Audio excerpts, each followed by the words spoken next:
రాష్ట్రం మరింత అభివృద్ధి చెందాలంటే జగన్మోహన్ రెడ్డి తిరిగి ముఖ్యమంత్రి కావాలని చెవిరెడ్డి మోహిత్ రెడ్డి చెప్పారు.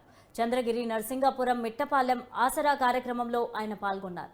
వైసీపీ ఆధ్వర్యంలో రాష్ట్రానికి జగనన్నే మళ్లీ ఎందుకు రావాలి అనే కార్యక్రమం నిర్వహించారు. రాబోయే ఎన్నికల్లో ముఖ్యమంత్రి జగన్మోహన్ రెడ్డిని తిరిగి గెలిపించుకోవాలని ఆయన అన్నారు.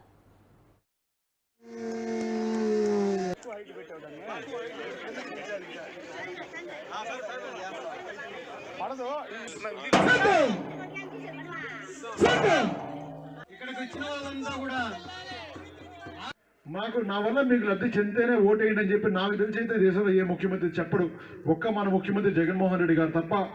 ఎందుకంటే 99% అన్ని హామీలు కంప్లీట్ చేసి ఈరోజు మనం ముందరకు వచ్చి మాకు ఓటేయండి, మమ్మల్ని ఆశీర్వదించని చెప్పి మన ముఖ్యమంత్రి గారు చెప్తున్నారంటే ఒక్కసారి ఆయన చిత్తశుద్ధి మీ అందరూ కూడా ఆలోచించాల్సిన అవసరం ఉందని తెలియజేస్తున్నాను.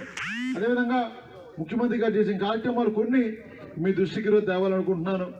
మన పిల్లల చదువు కోసం ఈరోజు ముఖ్యమంత్రి గారు నాడు నేడు కింద ప్రతి స్కూల్ని కొన్ని లక్షలు ఖర్చు పెట్టి సుమారు 20 లక్షల నుంచి 30 లక్షల రూపాయలు ఒక్కొక్క స్కూల్కి ఖర్చు పెట్టి నాడు నేడు కింద స్కూల్స్ డెవలప్ చేయడం జరిగింది. అదేవిధంగా ఈరోజు అమ్మఒడి అనే కార్యక్రమం తీసుకువచ్చి సగటున ప్రతి ఒక్కరికి 15,000 రూపాయలు డబ్బులు డైరెక్ట్గా అకౌంట్లో వేసి